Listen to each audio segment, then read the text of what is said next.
He saw a middle-aged floor nurse with trembling hands reaching for ibuprofen at the medication station. He didn't see the surgical scars mapping her left shoulder blade beneath the scrubs, the kind you get extracting shrapnel under fire in a collapsed compound. He didn't see the woman they'd called Sapphire 6 in the Hindu Kush, the captain who'd held a perimeter alone for 40 minutes while her team evacuated a diplomat through a back gate that shouldn't have existed. Dr. Pierce noticed only what he allowed himself to notice: tired eyes, a cheap wedding ring from Costco, a tremor in her left hand when she reached for the bottle. Weakness. The kind he could exploit. Margaret Walsh moved through Seattle General in Savannah with the invisibility of 2 years' practice, her presence calibrated to occupy space without demanding it. The fluorescent lights hummed their endless white noise above polished tile floors that smelled of antiseptic and something beneath it, something institutional and final, like a place where people came to lose things. Her locker contained only one personal item, a folded American flag, color-faded to the shade of old photographs, folded to the precise military third and then thirds again. Staff Sergeant Marcus Chen had carried it through 3 tours. She had carried it through the one that killed him, his blood soaking through her uniform as she applied pressure to wounds that wouldn't seal, her hand steady even as the light left his eyes. The flag had arrived at her quarters in a cardboard box marked "Effects of Deceased Personnel." She'd been keeping her head down ever since. The hospital director walked past her at 05 for 5 without acknowledging her existence. He never did.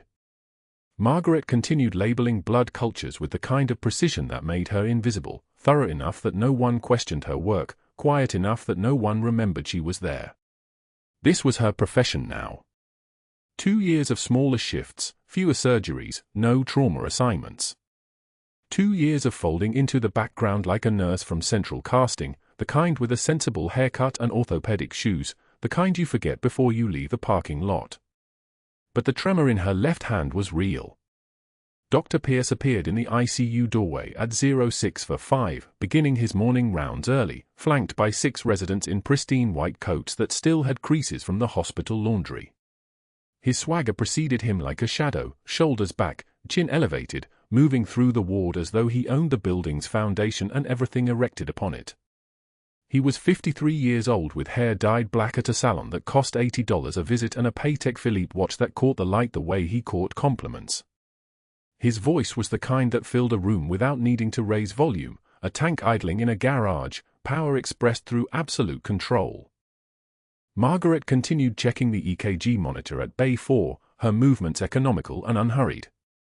The chart showed a 74-year-old male post-cab, recovering normally, vitals stable for 36 hours. Sinus rhythm. Everything textbook. She made a note on the flow sheet and reached for the next chart, her scarred fingers moving with practiced efficiency. Dr. Pierce stopped in the center of the ICU. The residents followed him like satellites locked in orbit. He turned slowly, deliberately, and let his gaze settle on Margaret with the weight of a spotlight. She felt it but did not acknowledge it. This was the game: acknowledge the gaze and you surrendered position. Pretend it wasn't there and you controlled space. She'd learned this in operations houses where every eye in the room could decide whether you lived past dinner. "Gentlemen," Pierce said, his voice pitched low enough that only his immediate circle could hear, but calibrated to travel farther. "This is an excellent example of something I want you to recognize and correct." He paused, letting anticipation build. Protocol paralysis. Margaret turned the page of the chart. Slow. Deliberate.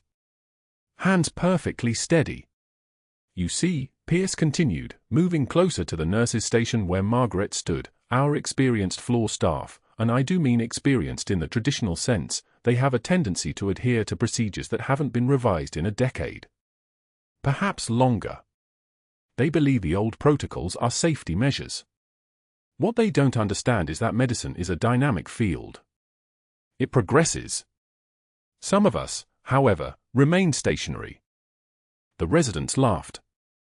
Not cruel laughter exactly, more the nervous laughter of medical students who sense a hierarchy and have learned to laugh when the hierarchy makes sounds.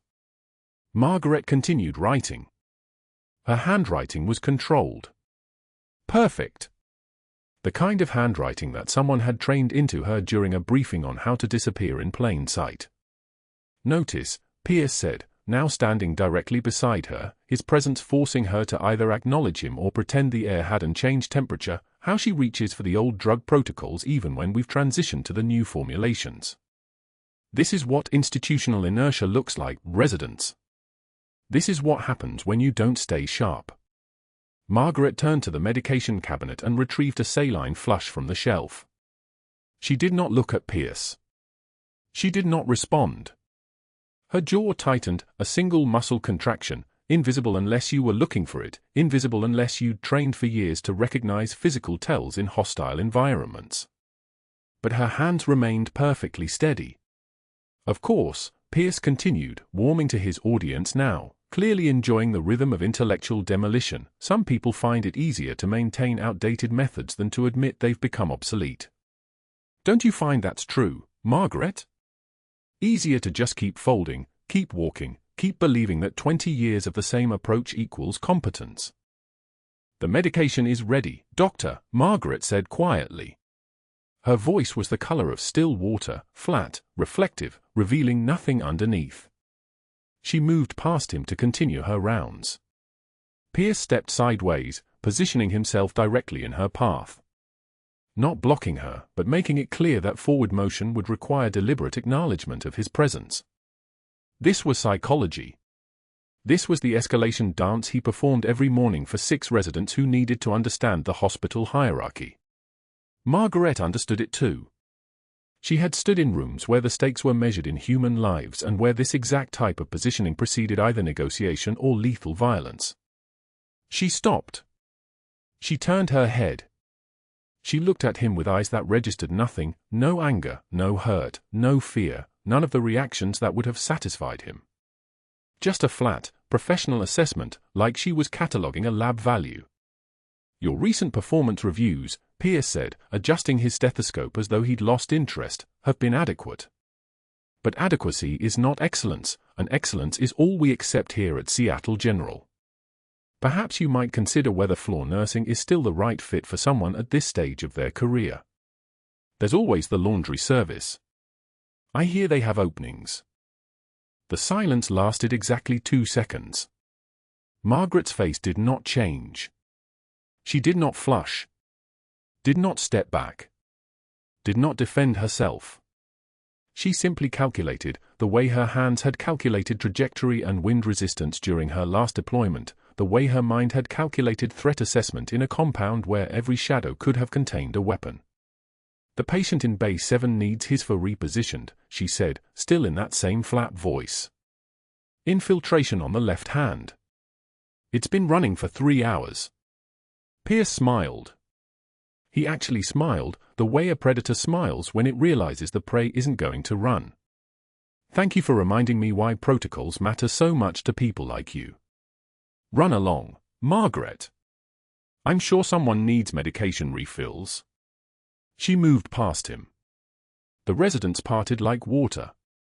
One of them, the youngest, maybe a 3rd year from Duke, looked at her with something close to sympathy, but Margaret didn't catch it. She was already processing the infiltrated 4, the chart that needed updating, the next 6 hours of shifts where she would move through this hospital like a ghost, earning her paycheck, folding her uniform each night with the same precision she'd once folded maps before operations. The fluorescent lights buzzed overhead. Somewhere an alarm sounded and no one moved to answer it. Margaret checked the medication dispenser at 0650, counted the remaining dosages with habitual attention to detail, and made a mental note that the inventory would need reconciling by shift change. Dr. Pierce had moved to the next bay, his voice already filling the space she had occupied, his residents already laughing at whatever he was saying about the next nurse, the next inadequacy, the next opportunity to establish the boundary between himself and everyone else. What he didn't know was that in exactly 8 hours, that boundary would be the only thing standing between him and professional extinction. What those residents didn't know was that they were standing next to someone who had once commanded soldiers, who had made decisions in the Hindu Kush that saved 16 lives, who had carried a teammate's blood in her hair for 72 hours before extraction, who understood power not as something you announce but as something you possess so completely that announcement became unnecessary.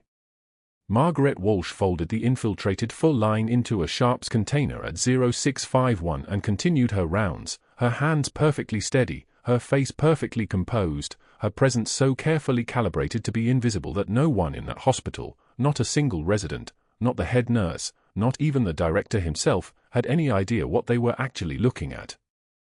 But that wasn't the worst part.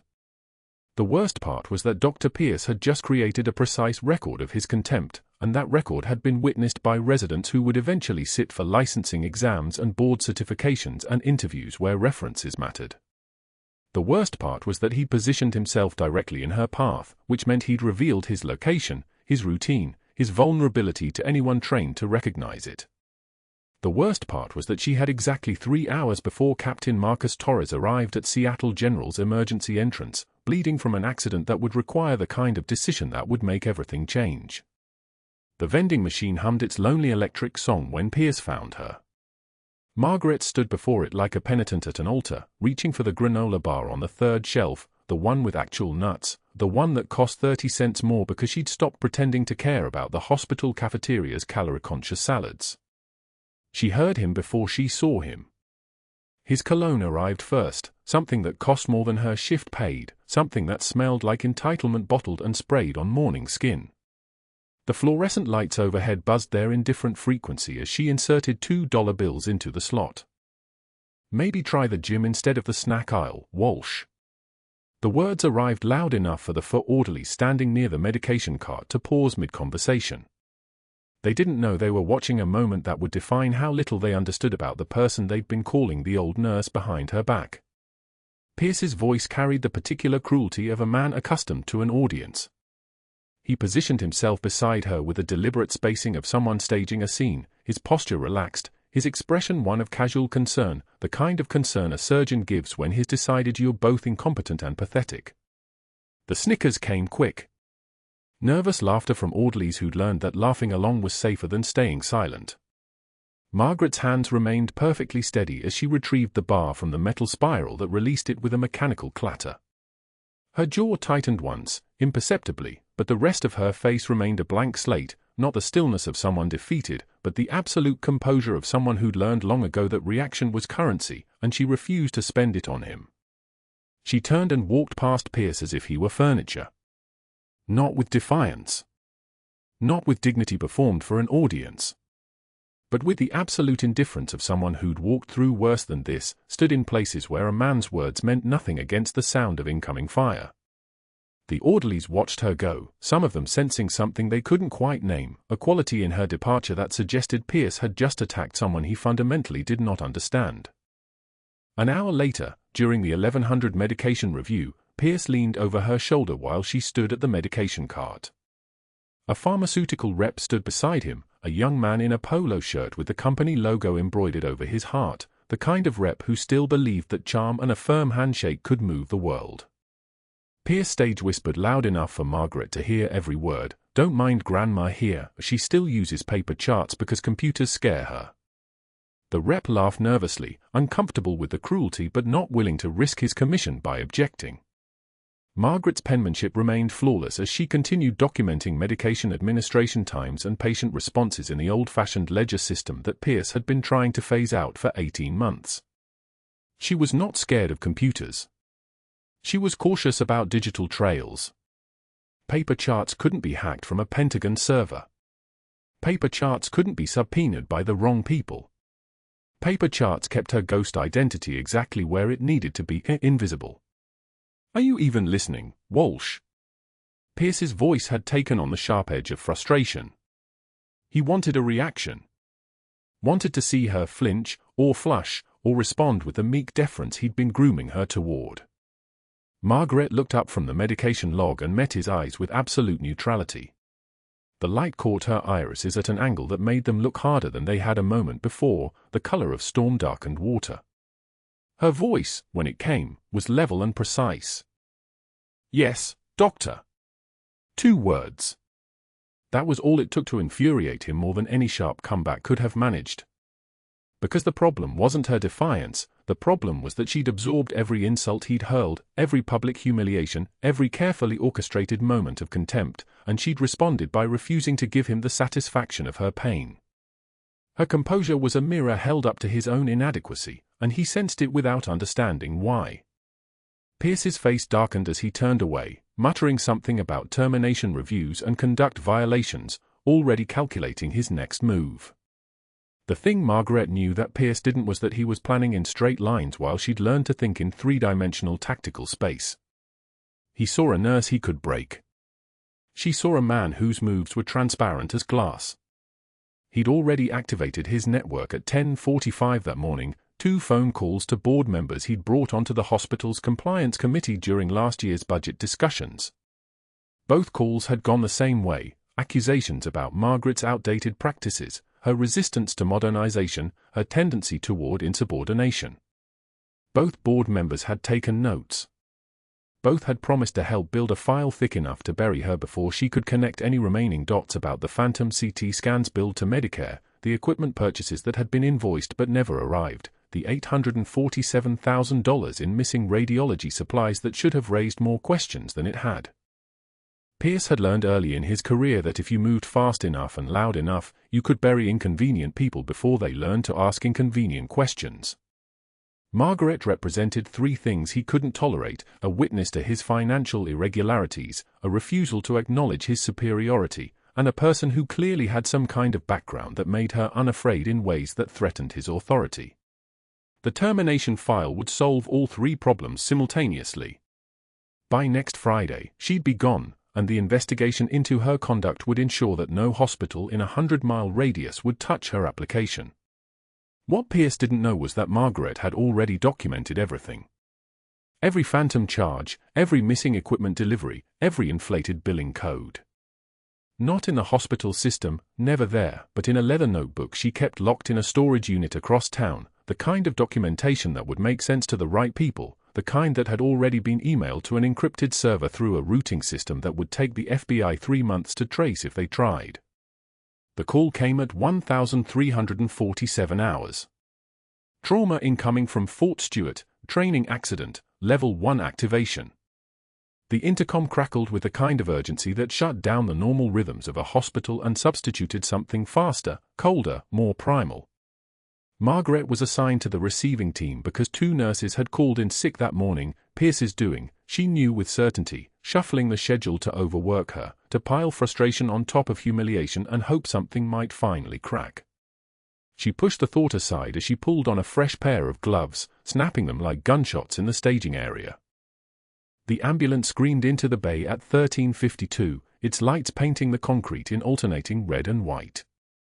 The paramedics moved with practiced efficiency, calling out vitals as they approached the trauma doors: 34-year-old male, Army Ranger, training accident at Fort Stewart, crush injury to left shoulder with significant blood loss, responding but deteriorating, ETA 2 minutes.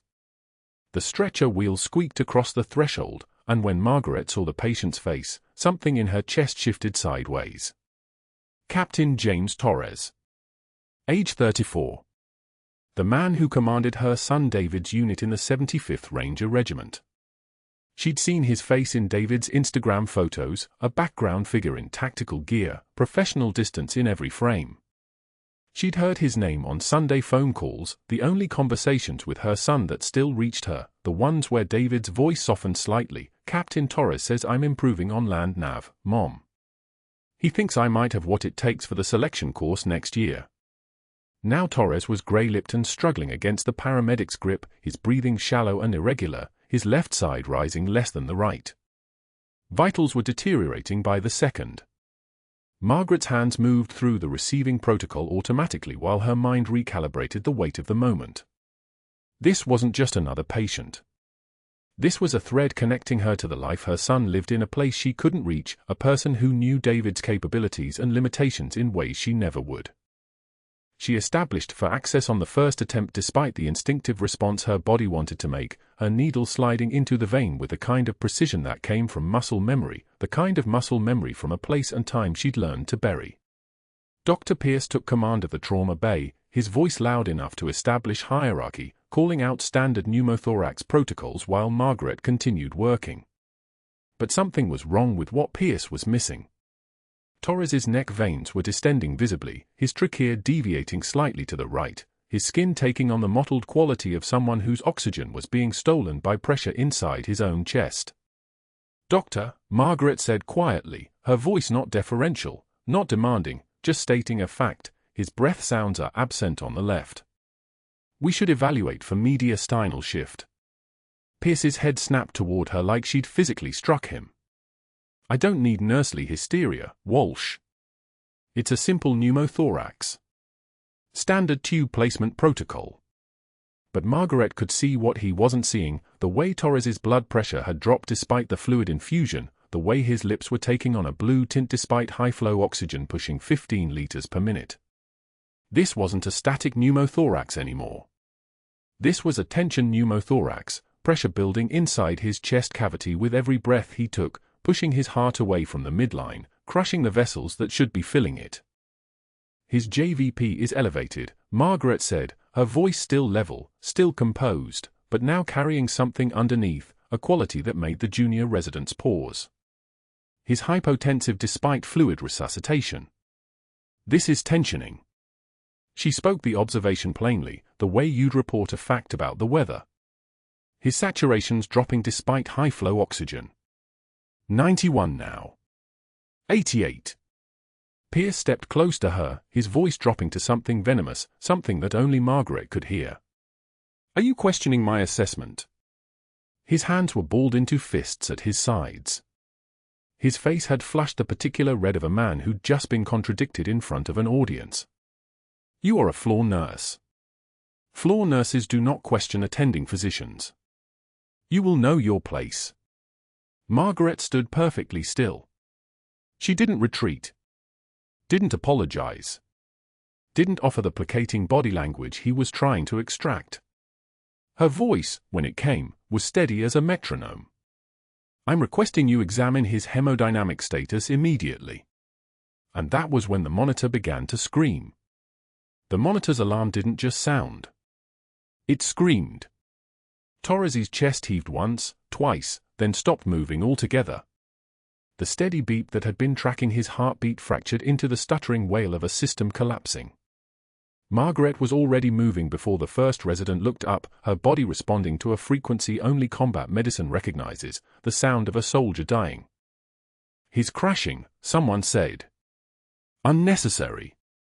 The room already knew. Pierce rushed in with the confidence of a man who'd never seen a trauma bay outside of controlled simulations. His voice carried the tone of someone reading from a script he'd memorized but never lived. "Get me 2 large-bore 4s, type and cross, and prepare for a chest tube. We're looking at pneumothorax." He gestured to a junior resident. "You, set up the tray. Now." Margaret's eyes had already catalogued what Pierce's words hadn't. Torres's neck veins distended like rope. His skin taking on the grayish tint of oxygen debt. The left side of his chest moving differently than the right, a subtle asymmetry that whispered tension pneumothorax, not simple pneumothorax. A collapsed lung with pressure building inside the cavity, compressing his heart, suffocating him with each breath that couldn't escape. She stepped toward Pierce, her voice level. "His neck veins are distended. He needs decompression, not a chest tube. Tension pneumothorax is a load-and-go emergency." Pierce didn't even glance at her. "Thank you, Nurse Walsh, for the anatomy lesson. Security will be arriving momentarily to escort you from this trauma bay. Step back." "His blood pressure is 88 systolic and falling," Margaret said. Not a request. Not a question. A fact delivered with the precision of someone who'd held pressure on worse bleeds in worse places. The distension means positive pressure. A chest tube takes 3 minutes. He doesn't have 3 minutes. Pierce's face reddened. His voice dropped to the register he reserved for public humiliation. "What you're experiencing is called nursely hysteria. It's a well-documented phenomenon where floor nurses convince themselves they understand pathology beyond their training. I am the attending physician. You are a nurse. You will stand behind that line and remain silent, or I will have you removed from this hospital." It wasn't a threat. It was a promise backed by his phone calls, his board members, his network of favors already in motion. Margaret understood that. She also understood that Torres had maybe 90 seconds before his heart stopped trying. She didn't argue. She didn't flush with anger or retreat to a corner. Her hands remained steady as her eyes met Pierce's for exactly 1 second, long enough to communicate that she'd heard him, understood him, and was about to ignore him completely. Doctor, his hemodynamic status is critical. Examine his distension. Please. Her voice had changed. Something in the cadence shifted, the way a soldier's voice sounds when she stops asking permission and starts giving orders. You'll see the venous pressure is compromised. Bilateral breath sounds. She paused as another monitor alarm shrieked. Torres's oxygen saturation dropping, 79, 75, 71. The numbers falling like dominoes. Are absent on the left. He's got maybe 90 seconds. Pierce opened his mouth to respond, but Margaret was already moving. Not running. Not frantic. Moving with the terrible, deliberate grace of someone who'd been trained in the geometry of death and survival. Her hands went to the crash cart in one fluid motion, finding the 14-gauge angiocath needle without looking. The alcohol prep swab in her other hand. Her movements were clean, economic, the kind of precision that comes from practice in places where hesitation meant body bags. What are you doing? Pierce's voice had climbed 2 octaves. Step away from that equipment. That is an order.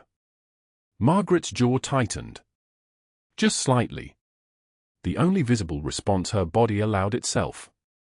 She positioned herself at Torres's left side, her fingers counting ribs with the sureness of muscle memory that hadn't faded in 2 years of civilian work. Second intercostal space. Midclavicular line. The anatomical landmark existed on every chest, in every climate, in every hospital from Seattle to Kandahar. She prepped the skin with the alcohol swab, the antiseptic smell cutting through the sterile hospital air like a blade. The resident who'd been setting up the chest tube tray froze. The floor nurse stopped moving. Even the ventilator seemed to hold its breath. Pierce lunged forward, his arm rising. Do not. The needle went in. The hiss of air escaping, that distinctive, unmistakable sound of pressurized gas releasing, cut through everything. The needle had penetrated the pleura, and the tension that had been crushing Torres's heart for the last 3 minutes evacuated in a single audible gasp. The room's air pressure itself seemed to normalize. Torres's oxygen saturation climbed, 75, 80, 85. The numbers ascending like a rescue helicopter lifting off a hot zone. His color returned. Not all at once, but visibly. The gray retreating from his skin, pink bleeding back into his lips. His chest moved symmetrically again, both sides rising with the ventilator's rhythm. 94, stable. Margaret stepped back without ceremony, peeling off her gloves with the same precision she'd used to place the needle. One glove turned inside out as she removed it, containing the contamination. Then the other. The sharps container accepted the needle with a soft clink. Her hands dropped to her sides. The trauma bay had gone silent except for the monitors now reporting steady vitals. The beeping was normal again. Alive again. Pierce's face had traveled through colors like a sick traffic light. Red when she'd moved. White when the needle went in. Purple now, a shade of rage so complete it seemed to vibrate beneath his skin. His hands were shaking. What the hell did you just do? The words came out strangled, barely controlled. His voice was the voice of someone watching his authority evaporate in front of residents who would remember this moment for the rest of their careers. You performed an unauthorized procedure. That is grounds for immediate termination. Hospital policy is explicit. You do not touch equipment. You do not make clinical decisions. You are a nurse. Needle decompression for tension pneumotharynx, Margaret said. Her voice had dropped an octave. It was quieter than before but somehow louder. The voice of someone who'd seen worse than rage, survived worse than consequences. Patient is stabilized. She stripped off the second glove, disposed of it properly, and met his eyes with zero expression.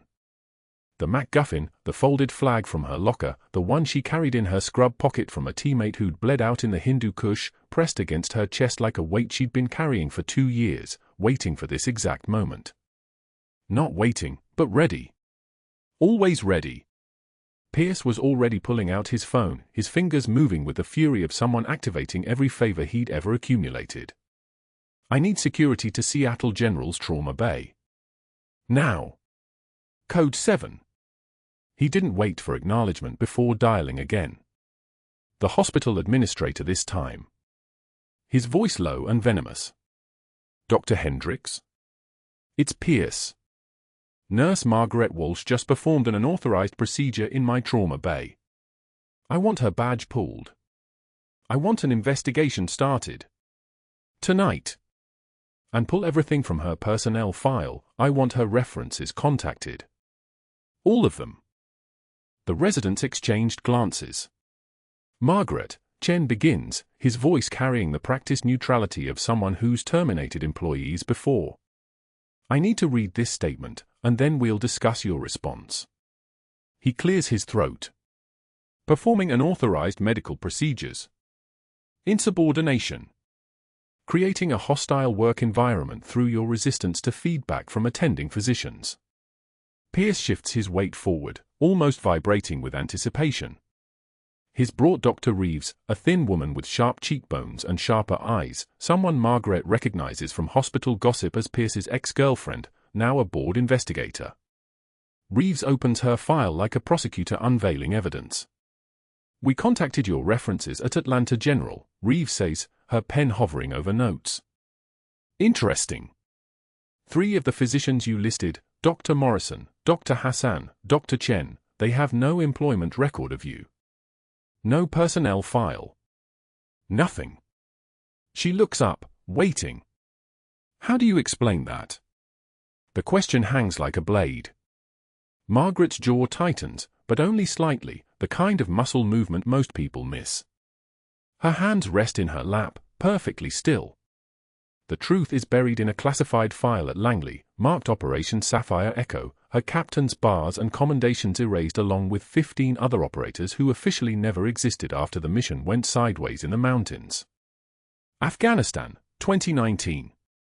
An extraction gone wrong. Orders from JSOC to assume a civilian identity and disappear into the medical system where her combat medicine skills could help people without raising questions. I have nothing to say, Margaret says quietly. Pierce steps forward. Nothing to say? You violated every protocol in this hospital.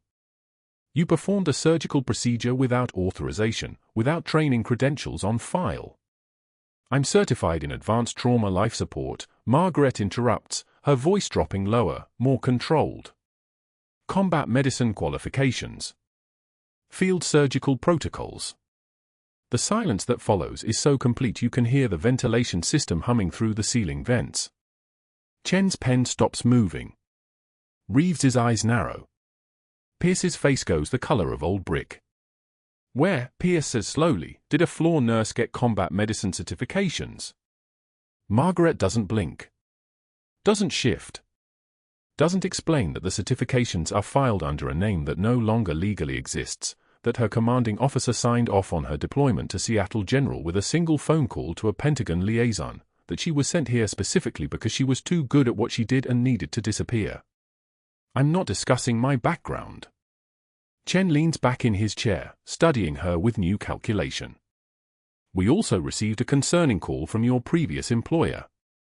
The hospital administrator at Atlanta General said your file had been sealed by federal court order. He couldn't release any information without a subpoena. Chen pauses. Margaret, are you in some kind of legal trouble? No. Truth. The legal trouble belongs to the 16 operators of Task Force Sapphire. The congressional inquiry. The classified hearing. The decision to erase their existence rather than explain what happened on that ridge. Pierce is vibrating now, his voice climbing. This is ridiculous. She's clearly hiding something. She's a liability, a security risk, he turns to Reeves. This is exactly the kind of person we need to remove from the hospital. Who knows what else she's capable of? Chen raises one hand, and Pierce falls silent instantly, which tells Margaret everything about the hierarchy in this room. Chen is the apex. Pierce is useful, but expendable. Margaret, I'm going to ask you directly, did you perform that needle decompression procedure on Captain Torres? She meets his eyes. Yes. Without authorization from Dr. Pierce? Yes. He was in cardiac distress. The procedure saved his life. And you have training in this procedure? Margaret's voice drops another register, the register of someone speaking from certainty, from experience, from having held a bleeding man's chest together while rounds came through windows. Extensive training. Field surgical experience. The procedure was textbook. The oxygen saturation climbed from 71 to 94 in 30 seconds. The patient is alive because of that intervention. Pierce makes a sound like a kettle starting to boil. She's insubordinate. She openly defied my orders. In front of residents, nurses, she made me look incompetent. He's pointing, his hand shaking. And now she's making up credentials and... Dr. Pierce. Chen's voice is a blade. Your concern is noted. Margaret, effective immediately, you're suspended pending a full investigation into the incident with Captain Torres. Your badge and access card, please. Margaret stands. She's taller than Chen, taller than Reeves, but she doesn't use that height as leverage. She places her hospital badge on the desk with precision, the kind of precision that comes from years of packing field kits under fire, where every movement is deliberate and economical. The access card follows. She doesn't look at Pierce. You can mail my final check, Margaret says. Her voice carries no emotion, no anger, no fear. Just fact. She walks out without waiting for a response. The hallway outside the director's office is empty, the fluorescent lights buzzing with that particular hospital frequency that most people stop hearing after a few weeks. Margaret's hands are steady as she walks toward the elevator. But that wasn't the worst part. By 11 p.m., Margaret stands alone in the hospital laundry room, fluorescent lights humming their indifference overhead. The evening shift has cleared out. The ICU is 3 floors up, somewhere above her, where Captain Torres is probably being monitored by nurses who don't know they just participated in the arrival of his daughter's father-in-law. The industrial dryer hums, and Margaret pulls out the last of her scrubs, the blue one she wore for 721 consecutive shifts, the ones with the tiny burn mark on the cuff from a defibrillator paddle misfire, the ones that smell like bleach and antiseptic and her own invisible history. She folds them with the same precision she once used to pack a go bag for 12-hour operations, thirds, then quarters, then a tight rectangle. The fabric is still warm from the machine. She stacks 3 sets, each one folded identically, each one now useless. Her name tag sits on top, M. Walsh, RN, a name that's both true and incomplete, a credential that was real but will be voided by morning. Her hands don't shake. They've held steadier things than fabric. They've held arterial bleeding in the dark while muzzle flashes lit the night sky. They've held the hand of a dying ambassador while rounds punched through the wall behind them. They've held people at the moment between alive and not alive, the moment where the body hasn't decided yet which direction it's going. Those same hands fold scrubs in a laundry room in Savannah, Georgia, at 11 in the evening, with nobody watching and nothing at stake except a second life that's now burning away like a flare. Margaret reaches into her bag and pulls out the folded flag, the one she keeps in her locker, the one no one asks about because it's just a personal item, just something a nurse might have if she'd lost someone in the wars. But it's not just any flag. It's the flag from Sergeant James Reeves's final salute, folded by his command team at Dover Air Force Base, given to Margaret because she was the closest thing to family he had in the unit. Sapphire 4. The one who made jokes in the dark. The one who died in the Hindu Kush while she was holding pressure on a different wound, attending to a different casualty, 30 meters away and completely helpless to change the outcome. Her fingers linger on the flag, tracing the careful creases, the way it's been folded into a triangle so perfect it could cut. 5 seconds. 6. Then she returns it to her bag. She leaves the folded scrubs on the laundry room counter. She doesn't take them. She doesn't take anything that has Margaret Walsh, RN written on it, because as of tomorrow morning, that person will be officially suspended, officially under investigation, officially done. As she walks to the parking lot, she doesn't look back at the hospital. The rain has stopped. The asphalt still smells like wet concrete and car exhaust. Her car is parked in the furthest corner, a habit from years of always needing an exit route, always needing clear sight lines, always needing to calculate angles. She sits in the driver's seat but doesn't start the engine. Instead, she pulls out her phone, the one that's supposed to be just a regular burner phone, the one that nobody knows has a secure line to Langley. She turns it over in her hands, considering. Then she puts it back in her bag. Whatever comes next, it will come from the hospital. The investigation will find nothing because there's nothing to find, her credentials are all real, just classified.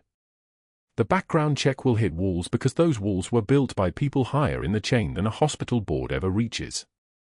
Pierce will keep calling his favors, but his favors don't extend to federal law enforcement, and that's who will eventually get involved once someone realizes that a person with her training profile doesn't just appear in a hospital without reason.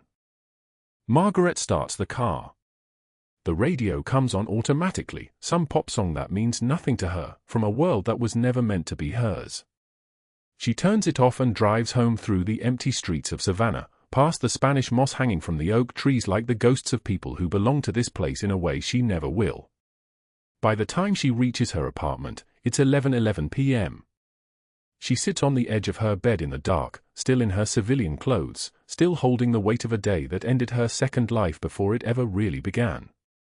The folded flag sits on her nightstand, next to the dog tag she can't wear in public, next to the photograph of her son in his Army Ranger dress uniform, the same uniform worn by the man she saved today.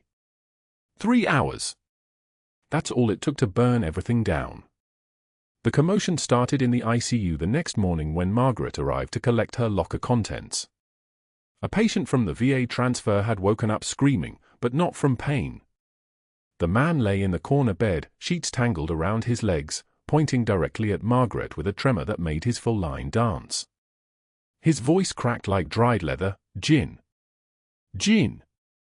He repeated it over and over, his eyes locked on hers with the kind of recognition that comes from looking down a gun barrel and somehow surviving. The nurses around him exchanged glances, confusion bleeding into alarm, but Margaret understood immediately. Gin. The ghost that Taliban fighters whispered about in compounds from Kandahar to Kabul, the female American operative who extracted diplomats from impossible positions, who held positions under fire that shouldn't have held. She stood perfectly still while the man's pointing hand began to shake, while his monitors registered rising heart rate and cortisol spikes, while the ICU world tilted sideways around a truth nobody in this hospital was supposed to know. Before security could remove her, before the morning supervisor could make sense of the chaos, Captain Torres regained consciousness in the next bed. His voice came out rough as gravel, oxygen-starved from days on the ventilator, but his eyes were sharp, the eyes of someone who'd commanded men in places where wrong decisions meant body bags. He looked directly at her and asked in that rasping whisper, "Who used the call sign Sapphire 6? The room went so quiet you could hear the ventilator's mechanical breath, the steady percussion of monitors, the fluorescent lights humming their indifferent rhythm overhead. Every person in the ICU froze. A floor nurse didn't have a military call sign. A floor nurse didn't save Rangers from tension pneumothorax using techniques they shouldn't know. A floor nurse didn't stand in front of a Taliban-aligned detainee and trigger recognition protocols that belonged in classified debriefings, not hospital laundry rooms.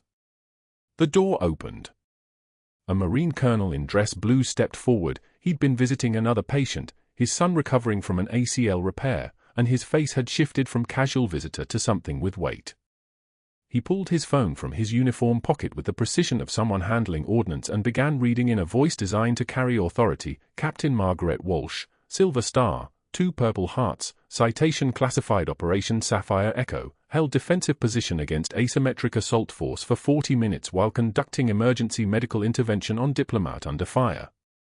He paused between each phrase, each one landing like a defibrillator shock. The residents in the ICU shifted. One nurse actually stepped backward. Torres's eyes filled with tears, the recognition of someone who understands what 40 minutes under fire actually costs, the weight of adrenaline and blood, and the kind of medical triage where you're treating the trauma while the trauma is still happening around you. Dr. Pierce burst through the ICU doors like he owned them, his voice already pitched into the authoritarian register that had worked so well for so long. This is highly irregular.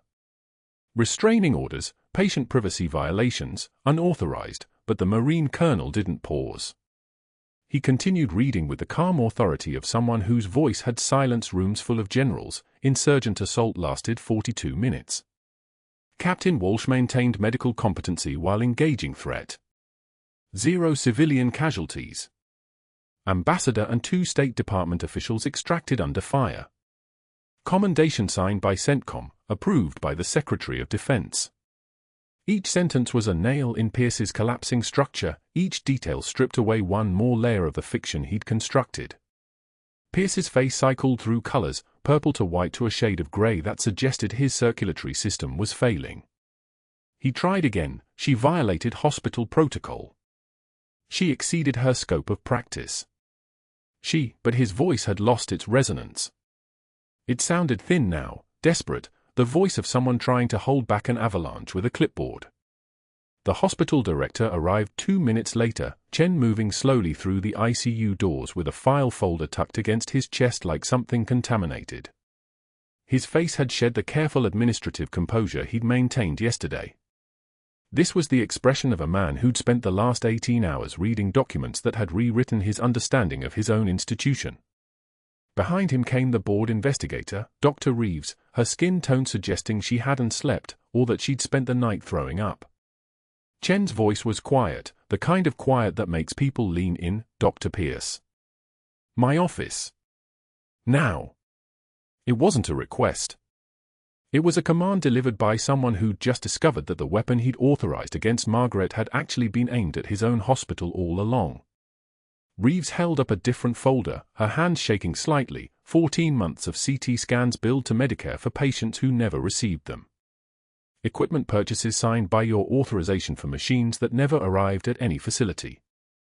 Insurance coding violations that total approximately $847,000. She spoke the number like it tasted like poison. All tied directly to your signature. All in the system we were examining to build a case against. She gestured toward Margaret, then looked away, unable to maintain eye contact with the woman she'd been about to help destroy. Pierce's phone rang. Then rang again. Then a third time. Each call represented another board member stepping back, another ally calculating the exact distance they could put between themselves and a man suddenly radioactive. A lieutenant from the State Fraud Division appeared in the doorway, uniform crisp, expression neutral in the way of people who've made dozens of arrests and have learned not to react to the falling. Dr. Richard Pierce? I need you to come with me. We have some questions regarding your billing practices over the past 18 months. It wasn't a question. Pierce's mouth opened, but no sound came out. Instead, his hands began to shake, small tremors that accelerated into something visible, something public, something that made him look fragile in a way his authority never had. He looked at Margaret, standing at ease beside the Marine colonel, her posture unchanged, her expression showing nothing, the same expression she'd worn while he mocked her at the vending machine, while he threatened her termination, while he weaponized her silence. Margaret's voice came out steady, level, calibrated to carry across the ICU without raising volume. No, doctor. You planned this. I just saved a man's life. The words were quiet, but they moved through the room like a shockwave. Pierce was escorted past the nurses' station where orderlies had stopped moving supply carts to watch. He passed the residents who'd laughed at his jokes. His shoulder brushed the vending machine where he'd publicly suggested a floor nurse try the gym instead of snacks. By the time the officers reached the elevator, Pierce's face had gone from purple to ash to something beyond color, the face of a man watching his entire constructed reality collapse in real time. The elevator doors closed on his silhouette, and nobody in the ICU moved until the mechanism hummed and the floor counter descended past level 3, past level 2, into basement holding, into the place where things stopped mattering. The next 3 months moved with the velocity of institutional correction. Pierce teaching CPR fundamentals at Coastal Community College for $15 an hour, standing in front of bored teenagers, explaining the mechanics of chest compression to people who didn't know his name meant anything. 18 counts of Medicare fraud. Criminal sentencing recommendations ranging from 4 to 7 years. The irony was almost perfect, a man who'd built his entire career on controlling information, on leveraging power, now standing in community colleges explaining basic life support to people who would forget him immediately after class ended. He'd wanted to disappear Margaret. Instead, he'd erased himself. Margaret stood in the Seattle General Auditorium in dress uniform for the first time in 2 years. The fabric still fit perfectly, the human body remembers its calibrations, and the uniform carried weight that civilian clothes never could. Captain's bars caught the auditorium lights. Silver star on her chest. 2 purple hearts positioned according to military specifications. Captain Torres sat in the front row, fully recovered, his color restored, his eyes tracking her with the devotion of someone whose life had been measured in minutes before her hand stabilized it. David, her son, sat beside him in his own Ranger uniform, tears streaming without apology. The thing about military families is that they understand what the uniform actually means, what it costs, what it represents. A 3-star general stepped to the podium, stars on his shoulder catching light like weapons, and read the restored service record. Captain Margaret Walsh, Combat Medic, 75th Ranger Regiment, Operation Sapphire Echo, sustained medical operations under fire, 2 confirmed saves of senior diplomatic personnel. Each phrase was a restoration, a reversal of the erasure, a public acknowledgement that the ghost was real. The folded flag from Staff Sergeant Chen now hung in a display case outside the new trauma center, the one the hospital had created specifically for Margaret, title Director of Emergency Trauma Services. Beside it hung a plaque, in memory of those who serve in silence. In recognition of Captain Margaret Walsh. She saluted it once, the motion sharp and precise, her hand rising and falling with the discipline of someone who'd learned to move like this in places where stillness got you killed. Her hands, for the first time since the suspension, weren't trembling. They were still. Perfectly, completely still, the hands of someone who'd finally stopped pretending to be small. Captain Torres approached her after the ceremony, fully upright now, the wound closed, the pneumothorax history. He saluted, formal, complete, chest to fist, and when his hand came down, he extended it. His voice carried the weight of 42 minutes of fire. You saved my life. You saved Torres's life. But more than that, you saved every Marine who's going to come through this hospital for the next 20 years because you're here. Margaret shook his hand, maintained the contact for exactly 2 seconds, then released. She didn't smile. Smiling was for people who'd just survived something. Margaret had survived everything. Instead, she simply nodded, the kind of nod that says more than words ever could. The hospital had offered her a position with genuine authority now, with resources, with the ability to build the kind of trauma program that saved not just one life but hundreds, maybe thousands. The quiet floor nurse was gone.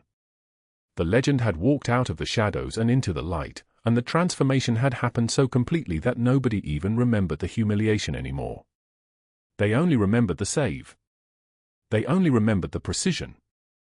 They only remembered the moment when a woman everyone had dismissed revealed herself to be exactly who she'd always been, just waiting for the right moment to show it. And if you've made it this far, you already know the real lesson.